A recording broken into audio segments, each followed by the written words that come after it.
Bonjour à toutes et à tous, je suis heureux de vous retrouver pour cette nouvelle émission, l'invité politique le samedi de 11h à midi sur Lyon Première. Et vous l'aurez vu, une émission un peu exceptionnelle. D'abord parce qu'on a un invité exceptionnel, monsieur le maire Grégory Doucet. Bonjour. Bonjour. Et on est dans votre bureau et on va pouvoir retrouver évidemment ce format sur les ondes de Lyon Première, mais aussi sur notre chaîne Lyon Positif. Merci d'avoir accepté notre invitation. On va parler de plein de choses. Et puis de l'actualité, vous savez, on commence toujours par une actualité. Alors c'est vrai qu'en ce moment, on est très Jeux Olympiques. Qu'est-ce que ça vous inspire, les JO ? Je crois qu'il y a un certain nombre de manifestations qui ont lieu à Lyon notamment.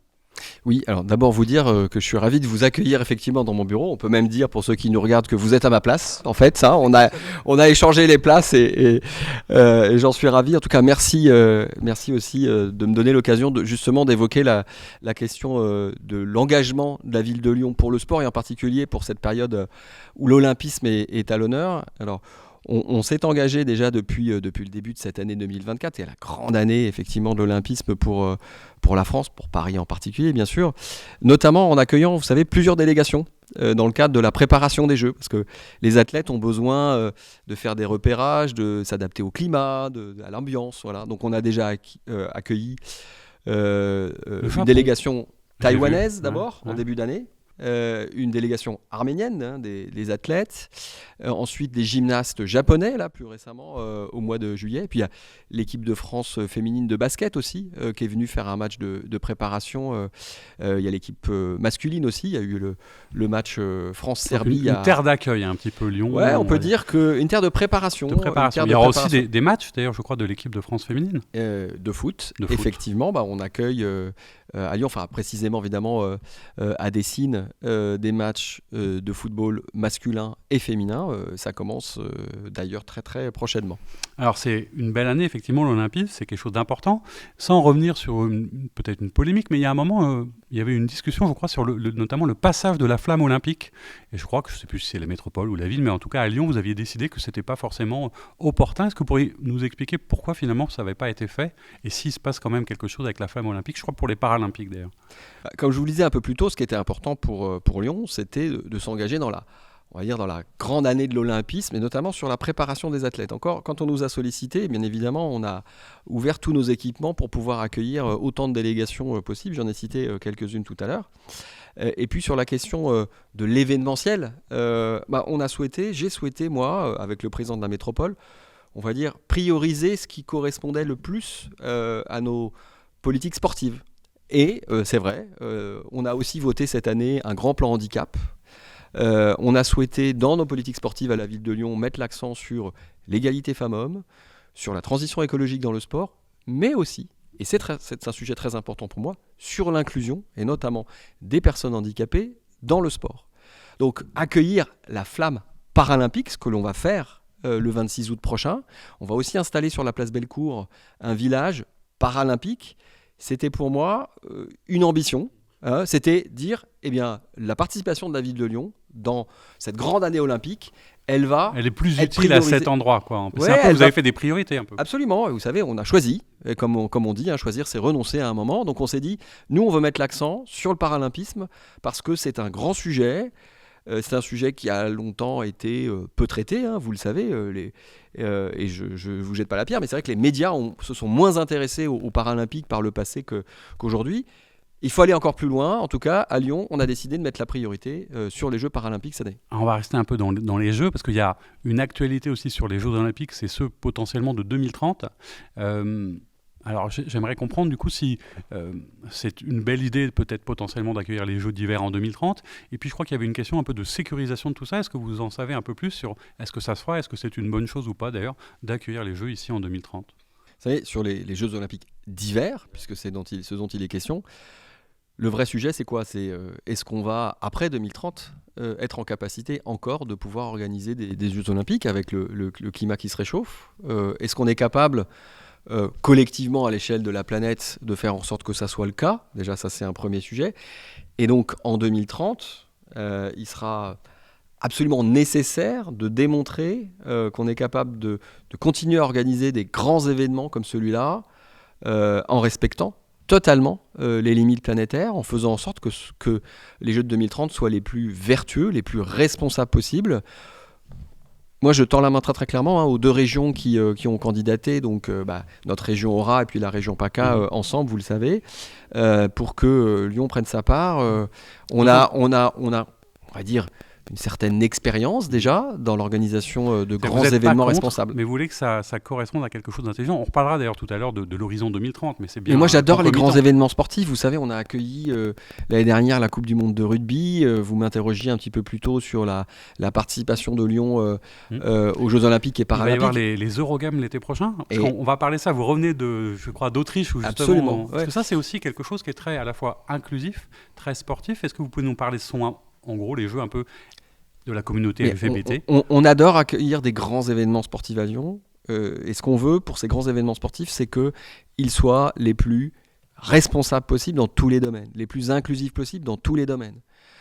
Donc on va être très attentif à l'égalité entre les femmes et les hommes. On va être très attentif à l'éco-responsabilité des événements. On va être très attentif à l'inclusion et notamment la question de l'accessibilité et de la participation des personnes handicapées et de toutes les communautés d'une manière générale.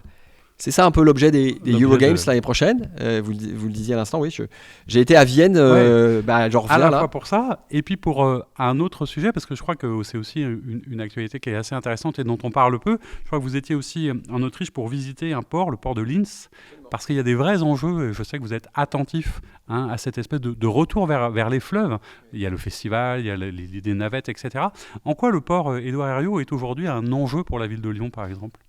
Le port Édouard Herriot, c'est un magnifique outil industriel et méconnu d'ailleurs. Et très méconnu, qui est au service du territoire, pas simplement de la ville de Lyon, mais qui est d'ailleurs pas assez tourné vers la ville.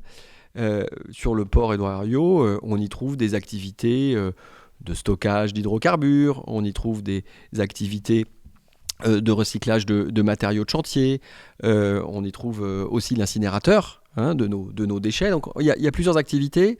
Il est assez isolé du reste de la ville, assez méconnu, vous le disiez à l'instant. Et donc effectivement, je suis allé à Linz en Autriche pour voir comment un port, parce que c'est aussi un grand port fluvial, a pu évoluer. À Linz, on y trouve des activités artistiques et culturelles en plein milieu du port. Intéressant à regarder. Mais c'est pas que pour les objectifs de fret ou du dernier kilomètre, c'est aussi pour en faire un lieu de vie davantage. Alors, il y a un vrai sujet. Sur la un vrai sujet sur la logistique, sur le transport fluvial. Il y a des équipements d'ailleurs qui viennent d'arriver. Mais d'ailleurs, vous savez, j'avais été visiter le port de Marseille aussi, j'avais été visiter aussi le port de Barcelone, le port du Havre, et notamment, j'en ai rediscuté du port de Marseille il n'y a pas longtemps avec Benoît Payan, le maire de Marseille, pour qu'on réfléchisse ensemble sur comment est-ce qu'on fait... travailler ensemble nos deux grands ports. Alors, le port de Marseille est plus important encore que celui de Lyon, bien sûr, mais comment on fait en sorte de développer le transport fluvial, parce que le transport fluvial, c'est moins de CO2 émis, c'est moins de camions sur les routes, tout simplement. Donc, un élément un peu... Parce que je crois que vous l'aviez dit, d'ailleurs, c'était à la fois un événement d'un outil industriel, d'attractivité, et puis comme un lieu de destination. Est-ce qu'il y a aussi une question parfois peut-être des croisières sur le Rhône, ce genre de choses ? Alors, moi, je veux travailler ces sujets-là d'abord avec l'État et en particulier avec la Compagnie nationale du Rhône qui gère le port de Lyon pour l'État aujourd'hui. Je rencontre d'ailleurs sa directrice générale prochainement, enfin cette semaine, pour qu'on puisse évoquer les possibles évolutions du port. On a de belles opportunités, d'abord pour développer le transport fluvial, je l'évoquais un peu plus tôt, et puis pour envisager d'autres activités, d'autres métiers qui pourraient se déployer sur le port de Lyon. Peut-être, pourquoi pas, du tertiaire, pourquoi pas aussi envisager que des croisiéristes puissent y amarrer de temps en temps. Bon, voilà, il y a plein de choses à faire. Maintenant, il faut le faire avec ceux qui font vivre le port, donc les entreprises et puis le gestionnaire. Est-ce que c'est important d'ailleurs d'aller voir ce qui se passe dans d'autres collectivités ? Parce que je sais que vous êtes attentif à vos déplacements, que normalement vous prenez l'avion, je crois, une fois par an. Une fois par an. Et ça y est, c'est fait pour cette année. Et ça y est, c'est fait. Je crois que vous étiez allé soutenir les filles de l'équipe de foot d'ailleurs, non, c'est ça ? Oui, je suis allé voir les filles de l'OL. C'était quand même la finale européenne. Vous êtes attentif à ces déplacements, mais c'est quand même important d'aller voir ce qui se passe ailleurs. Pourquoi ? Pour s'en inspirer, pour partager. Est-ce que vous allez voir d'ailleurs tout type de collectivités, d'élus ? Alors, c'est important effectivement pour chercher, j'ai envie de dire, de l'inspiration, déguiser sa curiosité, pour pouvoir aussi aller collecter des bonnes pratiques ici et là. On a beaucoup d'idées à Lyon, on a un très bel esprit d'entreprise avec beaucoup de parties prenantes, qu'elles soient publiques, privées, qui prennent des initiatives dans beaucoup de domaines en particulier en matière de transition écologique. Vous savez qu'on est très engagé dans ce domaine ici à Lyon. On va en parler d'ailleurs tout à l'heure. Et allez voir ce qui se passe en Espagne, en Autriche, en Italie, un peu partout en Europe. Pour moi, c'est important. D'abord parce que je suis un Européen convaincu. Et il m'importe d'arrimer la ville de Lyon au projet européen. Ça, pour moi, c'est vraiment important. Ça contribue à consolider la citoyenneté européenne et la vocation européenne de la ville de Lyon. Et puis, ça permet de nouer aussi, des amitiés, des relations économiques, de faire valoir sa ville, de la défendre, de se comparer aussi. Je vous dis, on va chercher des idées ailleurs, mais c'est aussi l'occasion de montrer ce qu'on est capable de faire à Lyon. Notamment, et d'ailleurs, on intéresse beaucoup. À quel endroit, par exemple, on se dit, tiens, la ville de Lyon, elle fait des choses assez étonnantes, assez nouvelles sur la question des transitions, je pense. En particulier, je vous dirais même prioritairement, quand je rencontre certains homologues européens, ils sont, je vous le dis, épatés de l'ampleur des transformations qu'on fait dans la ville, notamment de la place de la nature en ville qu'on est en train d'agrandir. 8,5 hectares de sol perméable en plus, c'est ce qu'on a gagné depuis 2020. Donc c'est autant de bitume qu'on a enlevé, autant d'espace qu'on a pu renaturer, végétaliser. Pour que les gens se rendent compte, c'est quasiment une dizaine de terrains de foot. Ouais, c'est 12 terrains de foot, donc on peut le dire, ça fait quand même une belle surface. Et je ne connais pas d'autres villes, en tout cas en France, qui se soient engagées dans un tel plan de végétalisation et de renaturation. Ça veut dire que c'est aussi et avant tout une question de volonté. C'est-à-dire que si on veut vraiment, on peut, parce que c'est quand même assez compliqué.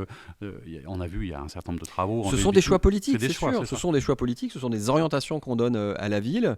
Il faut aussi avoir conscience que Lyon est une des villes les plus massivement impactées par le réchauffement climatique. Vous savez, depuis 1960, en moyenne, on a pris plus 2,4 degrés à Lyon.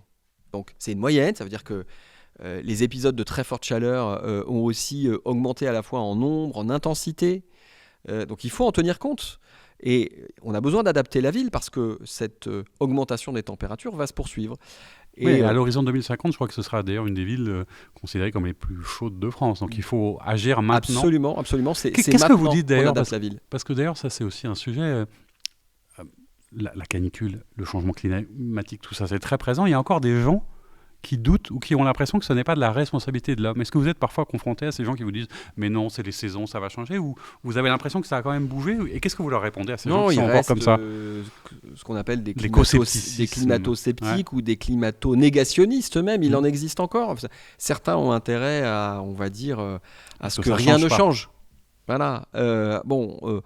Moi, je regarde ce que nous dit la science. Le GIEC, que vous connaissez comme moi, publie des rapports très régulièrement. Maintenant, je crois que c'est établi que la responsabilité de l'homme est première et prioritaire dans l'augmentation des températures à l'échelle du globe. Voilà, il faut faire avec. Et ici à Lyon, on prend nos responsabilités. Et le plan de végétalisation dont je parlais tout à l'heure, c'est une réponse. La transformation des mobilités aussi, de l'organisation de l'espace public pour donner plus de place aux piétons, plus de place aux cyclistes, plus de place aux transports en commun. Ça fait partie aussi des très grandes transformations que mes homologues européens observent avec beaucoup d'attention et à la fois beaucoup de curiosité, parfois aussi avec une certaine, admiration parce que l'ampleur des transformations qu'on a engagées à Lyon donne envie à beaucoup. Ce qui est dur un peu, c'est que ça me fait penser à nul n'est prophète en son pays quelque part. On a l'impression que parfois on conteste peut-être ce que vous faites, mais les gens à l'extérieur le voient peut-être plus facilement que les gens à l'intérieur. Je peux vous dire qu'à l'échelle européenne, aujourd'hui, on voit Lyon comme une ville qui bouge, comme une ville extrêmement dynamique, extrêmement engagée sur la question de la transition écologique, sur la question des transformations à la fois de ses modes de vie, de son économie. Et en fait, ça intéresse et du coup, ça rend aussi la ville attractive. S'il y a des entreprises qui continuent à venir s'implanter ici à Lyon, c'est parce qu'elles savent très très bien qu'on a engagé la ville dans cette transformation qui amène de la qualité de vie dans votre vie personnelle, mais aussi qualité de vie au travail. Parce qu'aujourd'hui, les entreprises, pour pouvoir attirer des salariés, elles ont besoin d'offrir un environnement global, hein, pas simplement un environnement de travail immédiat, mais un environnement qui soit confortable, attractif, séduisant. C'est ce qu'on est en train d'offrir aussi à Lyon. Alors vous parliez de l'exemplarité de Lyon. Il y a un sujet sur ce qu'on appelle le plan climat 2030, pour lequel je crois Lyon est une des villes européennes un peu pilote. Vous faites partie des 100 villes qui ont vocation à être climatiquement neutre en 2030. Comment on s'y prépare? Pourquoi est-ce qu'on a besoin d'avoir cette vision un peu globale? Concrètement, est-ce qu'on peut y arriver? Déjà, est-ce que tout seul vous allez pouvoir y arriver? Et comment vous mettez en place un certain nombre de choses très concrètes pour y arriver? Alors certainement pas tout seul. Certainement pas tout seul. Si je regardais que les émissions de gaz à effet de serre de la ville de Lyon en tant qu'institution, je verrais très très vite, on voit très très vite les limites de l'exercice. Parce que la ville de Lyon en tant que telle n'est responsable que de 5% des émissions de gaz à effet de serre de son territoire. Les 95% restants, c'est vous, c'est moi dans nos vies personnelles, dans nos vies professionnelles par ailleurs. Et donc, il faut travailler avec les entreprises, avec l'hôpital public. Et puis à l'échelle de la métropole aussi, évidemment. Et à l'échelle de la métropole, il faut travailler avec les autres pouvoirs publics, métropole, région, État. Il faut travailler avec des grands acteurs. C'est d'ailleurs des grands acteurs structurants pour le territoire. L'hôpital public, les hospices civils de Lyon sont engagés aussi dans l'atteinte de cette neutralité carbone. On travaille avec des entreprises comme la SNCF, comme la Poste, et puis beaucoup d'entreprises privées aussi, des entreprises du bâtiment, du commerce, des travaux publics, de la finance. Pour que tout le monde aille dans le même sens. Et puis le monde de l'enseignement supérieur. Tout le monde de l'enseignement supérieur lyonnais est engagé dans cette démarche d'atteinte de la neutralité climatique d'ici à 2030. Ça va de l'ENS à Lyon 1, Lyon 2, Lyon 3, c'est Sciences Po, c'est l'EM Lyon, c'est Centrale, c'est l'INSA. Tout le monde est engagé. Pourquoi ? Parce que tout le monde voit bien et a conscience de l'importance d'atteindre le plus rapidement possible cette neutralité. C'est ça qui va nous rendre robustes dans la durée. C'est parce qu'on aura engagé les transformations au bon moment, et le bon moment, c'est maintenant. Et puis c'est aussi peut-être une réponse à tous ces climato-sceptiques, c'est-à-dire qu'il faut que chacun prenne sa part et que tout le monde y contribue. Alors, ce qui est intéressant aussi, je crois, d'ailleurs, il y a Lyon 2030, il y a un drapeau ici sur le changement. Vous avez aussi fait une démarche qui est assez intéressante pour mobiliser, qui s'appelle l'Agora 2030. Quel était l'enjeu? L'idée, c'était de réunir le monde associatif, des individus, des entreprises, comme dans un collectif un peu d'ambassadeurs. C'était quoi cette démarche qui, elle aussi, est assez originale, je crois? Je vous disais à l'instant, on a besoin de tout le monde pour atteindre cette neutralité climatique d'ici la fin de la décennie. Mais tout le monde, pas simplement... on va dire, pour faire des grandes déclarations. Non, on a besoin de gens qui s'engagent concrètement, d'abord à transformer leur façon de travailler, d'étudier, de vivre. Donc ces parties prenantes, j'en ai cité quelques-unes, on a proposé de les réunir dans une agora. Donc il y a déjà une centaine de personnes et d'organisations. Ce sont des associations, ce sont des universités, des grandes écoles, des entreprises publiques. Vous-même aussi y êtes engagé, et je vous en remercie parce qu'on a besoin de gens qui s'engagent concrètement, mais aussi, vous le disiez, on a besoin de gens qui agissent comme des ambassadeurs. Et puis qui racontent l'histoire. Et oui. Est-ce qu'aujourd'hui, c'est pas d'ailleurs un des très grands combats, et c'est une question qui dépasse peut-être simplement votre mandat, mais il y a la question du faire et il y a la question du raconter. Est-ce que la question du récit écologique, du changement écologique, c'est pas aussi aujourd'hui quelque chose qui est éminemment stratégique? C'est-à-dire comment est-ce qu'on partage l'histoire avec le plus grand nombre? Exactement, avec des outils très concrets comme celui de l'Agora. C'est-à-dire que le maire de Lyon, même si il passe dans les médias et qu'il explique les transformations qui sont à l'œuvre, ne suffit pas. J'ai bien conscience, je vous dis ça en toute humilité, que la simple parole politique ne suffit pas à tout transformer. Elle est importante, elle est nécessaire, mais elle n'est pas suffisante. Moi, tous les jours, je parle de cette transformation de la ville. Tous les jours, j'évoque la décarbonation, j'évoque la neutralité climatique. Mais il faut aussi, dans le quotidien de chacune et de chacun, que ces messages puissent entrer en résonance avec vous. Être relayés. Et oui, qui allez expliquer, ne serait-ce qu'au sein de vos équipes, comment on va travailler, et vous les faites travailler ensemble. Comment est-ce que demain, un média comme le vôtre peut avoir des pratiques respectueuses des limites de la planète? Bon, voilà une belle question aussi qui permet d'engager des équipes chacun professionnels. Puisse se questionner sur à la fois sa responsabilité, ce qu'il peut en faire. Sur cette notion du récit et de l'histoire que vous racontez depuis le début, vous la racontez, est-ce que vous avez l'impression qu'aujourd'hui vous êtes davantage entendu? J'ai l'impression que peut-être la résonance, comme vous le dites, est un peu plus forte, ou que l'écosystème est peut-être plus attentif maintenant qu'il y a 4 ans quand vous êtes arrivé. Oui, parce que les transformations, elles sont visibles, et elles interviennent dans le quotidien.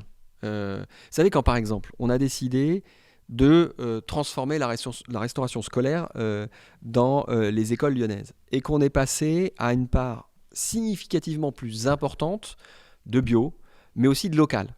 Et qu'on a commencé à associer les enfants à la constitution des menus, au choix aussi des menus. Qu'on a introduit une alternative végétarienne quotidiennement, possiblement. C'est pas imposé, c'est un choix qui est donné aux enfants et aux familles. Eh bien, on a réalisé des transformations très importantes. Aujourd'hui, on est à 60% de bio dans les cantines lyonnaises et à 40% de local. C'est une transformation considérable.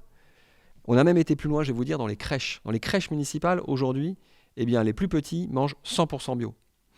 Ce sont des transformations importantes que les gens peuvent voir, dont ils peuvent bénéficier concrètement. C'est parce que ces transformations sont à l'œuvre que l'on montre que c'est possible et que c'est même souhaitable, c'est désirable et que ça entraîne d'autres transformations qui sont pour certaines individuelles. Vous avez peut-être, vous, depuis quelques années, changé certaines de vos habitudes. On est obligé de se questionner, effectivement. De toute façon, c'est pas toujours simple. D'ailleurs, il faut aussi avoir la conscience de se dire que ça demande... Changer, c'est pas évident, quoi.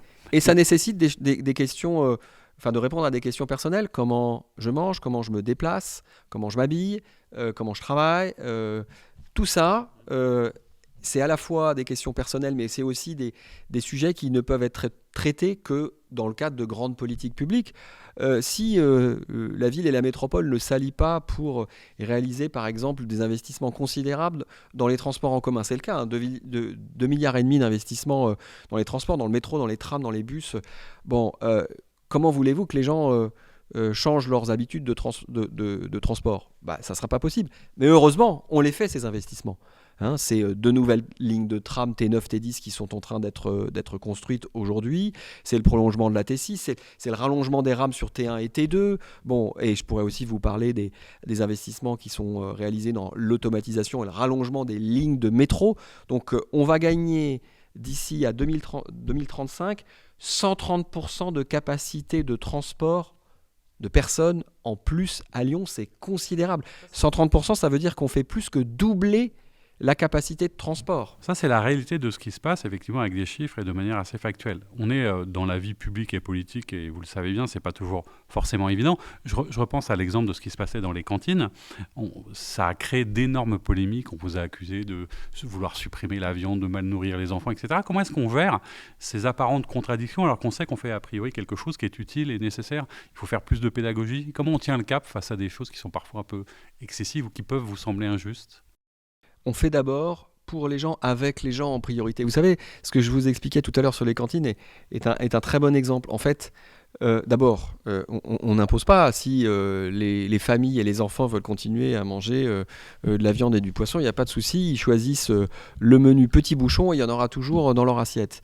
En revanche, s'ils veulent réduire la part de viande ou de poisson dans leur assiette, ils choisissent le menu jeune pousse et très bien, ils pourront manger végétarien toute la semaine à la cantine. Donc déjà, on ne l'impose pas, on le propose. Ensuite, on le fait avec les enfants.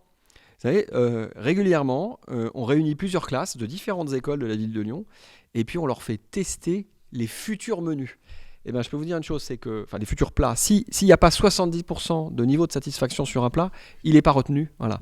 Et dans ces plats, moi j'ai fait la dernière séquence avec plusieurs dizaines d'enfants. C'était un moment absolument remarquable d'organisation et surtout très enthousiasmant. Les enfants faisaient ça avec beaucoup de sérieux. Ils étaient très très rigoureux. Ils notaient les goûts, ce qu'ils avaient aimé, ce qu'ils n'avaient pas aimé, etc. Et on leur a fait goûter des plats totalement végétariens.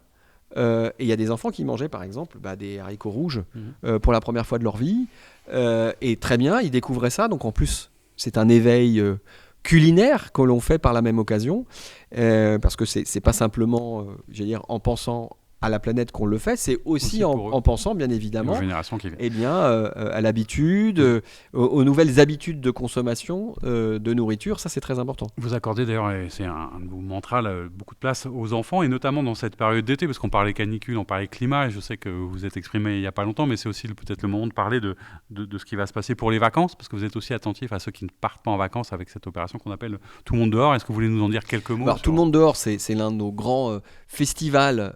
Alors, il est gratuit en plein air et c'est une multitude d'activités culturelles et artistiques que vous pouvez retrouver partout dans les 9 arrondissements de la ville. Hein. C'est au total 180 événements sur juillet et août. Donc, franchement, il y a de quoi bien... On peut trouver son bonheur. On peut largement trouver son bonheur. On peut aller revoir Persépolis au cinéma en plein air. On peut aller écouter l'histoire de Saint-Exupéry. On peut découvrir des expositions dans différents musées aussi, parce que nos grands musées sont bien sûr ouverts pendant tout l'été. Alors, il y a tout le monde dehors, mais il y a aussi le dispositif EOP, hein, pour les plus jeunes. Vous m'interrogez sur les enfants. Donc, ce qui permet pour les familles qui ne peuvent pas partir en vacances en dehors de Lyon, d'inscrire leurs enfants à des activités. Alors, il y a du sport, il y a de la culture, il y a de l'animation. Voilà. Et donc, on peut aussi passer de très bonnes vacances à Lyon. On va parler peut-être un petit peu aussi de politique, mais en essayant de prendre un peu de hauteur. J'imagine que ce n'est pas forcément évident. Comment est-ce qu'aujourd'hui, vous regardez la situation politique nationale ? Vous vous êtes exprimé un moment après les élections, mais aujourd'hui, qu'est-ce que vous diriez à quelqu'un qui découvre cette situation ? C'est une très bonne question. Écoutez, on est dans un moment assez particulier. On a eu 2 séquences électorales successives, les européennes, les législatives, qui ont rebattu les cartes à l'Assemblée nationale. Donc, moi, j'attends maintenant tout simplement, comme beaucoup de Françaises et de Français, qu'un gouvernement puisse être nommé avec un Premier ministre qu'on doit choisir. Donc, moi, j'attends du nouveau Front populaire à la fois que j'ai soutenu, bien évidemment, à l'occasion des législatives, mais j'ai envie de vous dire, en fait, que je pratique quotidiennement. Parce que ici à Lyon, c'est déjà un peu le cas. Depuis 2020, ici, moi, je suis un maire écologiste, bien sûr, vous le savez, mais je gouverne avec des socialistes, des communistes, des insoumis, des représentants de la société civile, des gens qui n'étaient pas nécessairement engagés en politique avant 2020. Donc on a une pluralité déjà très forte ici à Lyon. Donc moi, j'expérimente quotidiennement le fait que ça peut marcher. Ça marche en fait. Mais vous pensez qu'il y aura quand même un gouvernement et un gouvernement de gauche dans une échéance assez rapide ? Parce que le président aujourd'hui, il n'a pas l'air très très pressé là. C'est mon souhait. Alors c'est vrai qu'on l'a vu plus pressé quand il s'est agi de dissoudre. En l'espace de quelques minutes après les résultats catastrophiques des européennes pour le gouvernement Attal à cette époque-là. Il n'a pas attendu très longtemps pour dissoudre. Là, on attend un peu quand même en tant que garant des institutions, qu'il prenne ses responsabilités. Est-ce qu'il n'y a pas un risque d'ailleurs, parce que je me mets moi à la place, comme citoyen même, hein, je me dis, est-ce que quand même quelque part, c'est pas une porte ouverte à d'autres manifestations de colère, d'incompréhension ? La politique, c'est devenu quand même un univers assez compliqué. Il y a visiblement une majorité qui s'est exprimée. Si elle ne trouve pas des satisfactions, est-ce que ce n'est pas de nouveau la porte ouverte aux extrêmes, au populisme et au Rassemblement national ? D'où l'importance d'apporter rapidement une réponse très claire, très nette aux attentes des Françaises et des Français. Je crois que les résultats des européennes dans un premier temps, puis des législatives, ont clairement démontré que la politique qui est menée, on va dire depuis 2017, elle ne satisfait pas les attentes des Françaises et des Français. D'ailleurs, on a connu quand même un certain nombre de périodes assez tumultueuses. Je pense aux Gilets jaunes et puis plus récemment à toutes les manifestations contre la réforme des retraites. Donc, on voit bien que la réponse, elle n'est pas à la hauteur, que en France, l'accroissement du nombre de personnes qui vivent sous le seuil de pauvreté, par exemple, elle n'est plus acceptable. Donc, on a besoin de changer de politique. Bon, le premier signal qui a été envoyé avec la réélection de la présidente de l'Assemblée nationale, Yaël Braun-Pivet, était plutôt pas un bon message, était même carrément un mauvais message. Il n'y a pas de changement. Parce qu'on a l'impression qu'on est dans la totale continuité. Je pense que les Français ne vont pas se satisfaire de ce type de message. Et effectivement, moi j'attends, comme beaucoup d'entre elles, beaucoup d'entre eux, la nomination d'un ou d'une première ministre issue des rangs du nouveau Front populaire pour engager des politiques différentes. Après, même si le NFP n'a aujourd'hui qu'une majorité relative à l'Assemblée nationale, on va apprendre à gouverner avec une majorité relative. D'autres pays le font, y arrivent. Ces pays arrivent à être gouvernés de manière tout à fait ambitieuse et même enthousiasmante. C'est un changement d'habitude. Parce que ça oblige à mieux travailler peut-être. Plus discuter. Ces dossiers, à plus discuter, à convaincre, à embarquer. Donc, c'est ça aussi la démocratie. Et si jamais je suppose que j'ai déjà la réponse, mais vous connaissant un petit peu, si jamais on vous proposait d'intégrer un ministère quelconque. Moi, je suis à Lyon, je suis maire de Lyon. Je me suis engagé auprès des Lyonnaises et des Lyonnais. On a des transformations massives de cette ville qui sont quotidiennement en place. Là, on en a parlé un peu plus tôt. On a cette ambition d'atteindre de la neutralité climatique d'ici 2030, d'adaptation de la ville. Moi, je ne regarde pas qu'à 2030, je vais vous dire. L'adaptation de la ville, on la pense, on la travaille en se donnant comme horizon la fin de ce siècle. Parce que ce que l'on fait aujourd'hui doit durer, doit être robuste, doit être pérenne. Bon, c'est pas pour aller m'engager dans autre chose, chaque chose en son temps. Donc vous êtes pleinement à votre place et je suppose d'ailleurs que si on regarde simplement les résultats électoraux sur la ville de Lyon où il y a 4 députés du nouveau Front Populaire et dont au moins une de vos adjointes, Sandrine Runel, sur une circonscription qui était quand même pas forcément évidente. Est-ce que ça, c'est aussi un motif de satisfaction par rapport à votre collectif, par rapport aux perspectives des prochaines élections, hein, ne nous en cachons pas. Mais... Restons humbles. Loin de moi l'idée de vouloir tirer des conclusions hâtives en disant on a 4 députés NFP sur Lyon sur les 4 circonscriptions. Donc ça veut dire que tout le monde est content. Non, c'est pas aussi simple que ça. D'abord parce que quand on regarde les résultats au plan national et même local, on voit aussi à Lyon une montée de l'extrême droite et il faut en tenir compte. Donc voilà, les scrutins sont différents. Les européennes sont des européennes, les législatives sont des législatives, les municipales seront des municipales. Les gens votent pas forcément avec les mêmes regards, les mêmes attentes. Donc voilà. Mais ça va vous après, projeter de toute façon. Voilà, moi je me réjouis par ailleurs que 4 députés du nouveau Front Populaire aient été élus, bien évidemment, parce que en plus ils reflètent sur Lyon cette belle pluralité d'opinions, d'origine même, j'ai envie de dire. On a quelqu'un qui est issu des rangs de l'écologie politique, Marie-Charlotte Garin. On connaît bien, régulièrement invitée. Elle était déjà députée. Boris Tavernier, issu de la société civile. VRAC. Voilà, Anaïs Bellouassa, qui est une insoumise, et puis Sandrine Runel, que vous avez cité tout à l'heure, qui est socialiste. Donc on a un panel assez, assez représentatif de ce qu'est le nouveau Front Populaire, et c'est heureux. Alors dans ces élections, il y a aussi quelques changements, politiques dans l'écosystème élargi, puisque vous avez, entre guillemets, perdu votre président de région, Laurent Wauquiez. C'est de notoriété publique que vous n'étiez pas forcément toujours en accord, au-delà peut-être des querelles politiciennes, c'est aussi peut-être sur une logique, notamment quand on parle de transport, de ce genre de choses. On avait l'impression qu'il y avait parfois une petite hostilité. Est-ce que vous avez l'impression que vous allez pouvoir retrouver peut-être une marge de manœuvre dans les discussions avec la région, tout simplement? On l'évoquait pour les Jeux Olympiques, on l'évoque pour le TER et la mobilité. Est-ce que, après tout, peut-être que ça va ouvrir un nouvel espace de discussion? Je le souhaite. Je crois que toutes les Lyonnaises et les Lyonnais attendent que l'on puisse développer l'offre de transport qui connecte notre ville au reste de la région et je dirais même au reste du pays. Mais il est certain que quand on habite à 10, 20 ou 30 km de Lyon aujourd'hui, eh bien, on fait le constat que l'offre de transport régional, elle est insuffisante. Et il faut la renforcer. Laurent Wauquiez a déjà un mandat derrière lui. Il est dans son 2e mandat. Vous faites le constat comme moi que les choses n'ont quand même pas beaucoup bougé, malgré des grandes déclarations. Dans les faits, on n'a pas vu s'améliorer le fonctionnement des lignes principales qui connectent Lyon au reste des villes, y compris d'ailleurs des petites villes de la région. Moi, j'espère qu'avec une nouvelle présidence, je ne sais pas encore qui sera choisi, eh bien, on puisse reprendre le dialogue. Mais au-delà du dialogue, moi, j'ai besoin d'actes concrets.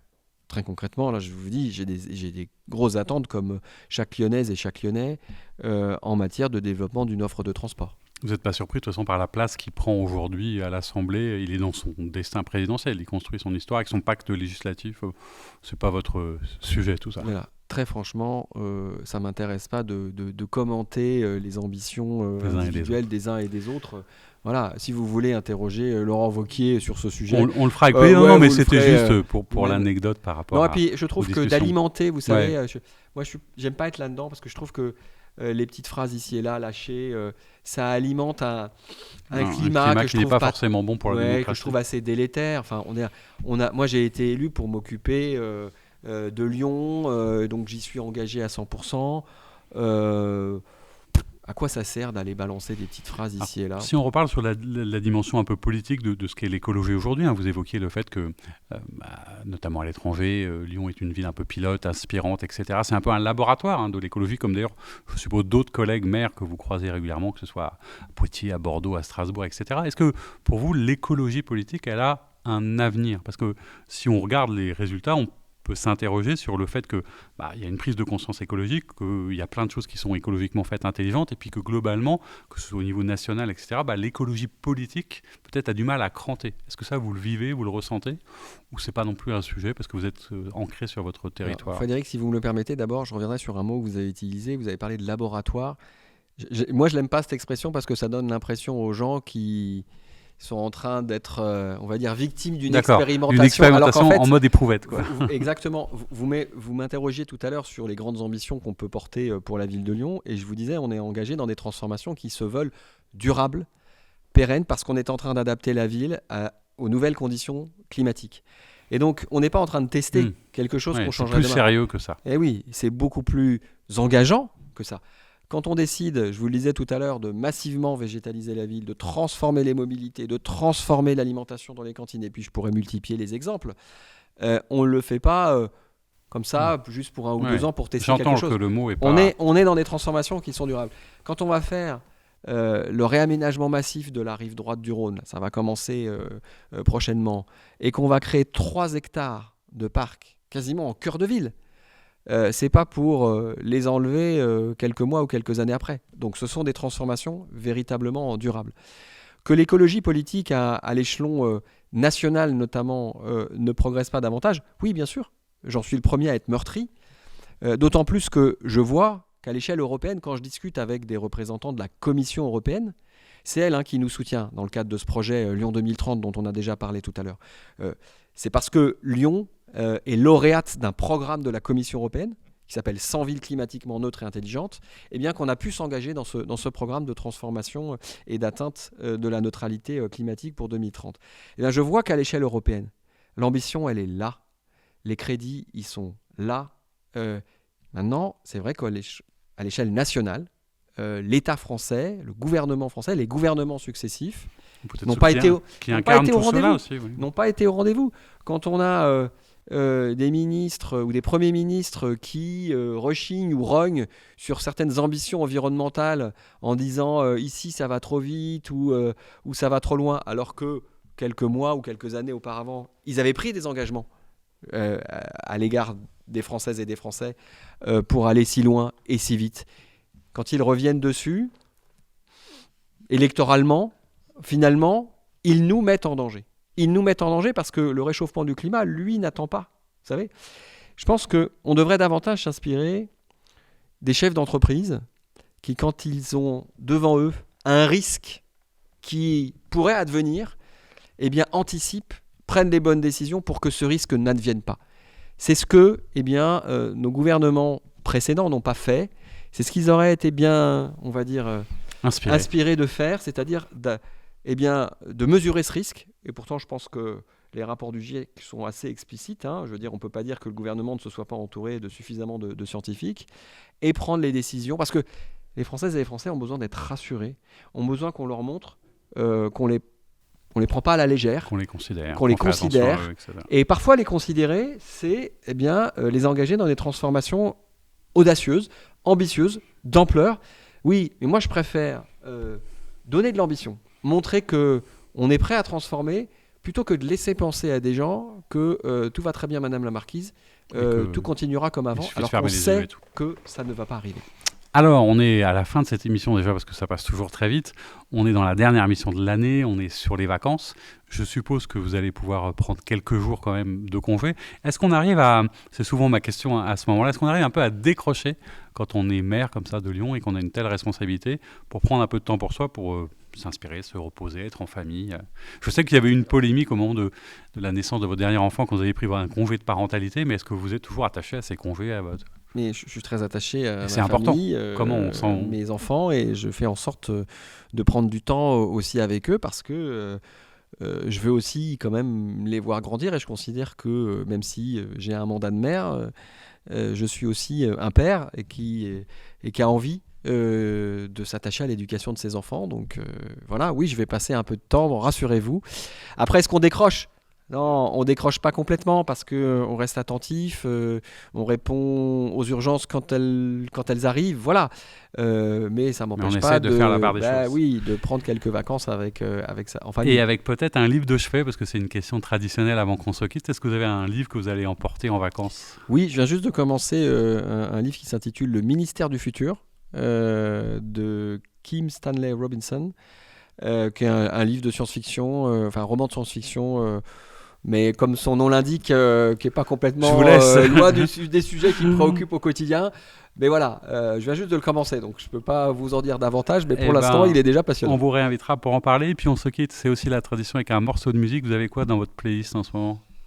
Je réécoute, parce que je l'ai beaucoup écouté par le passé, Ludovico Einaudi. Alors, il y a plein de morceaux fantastiques.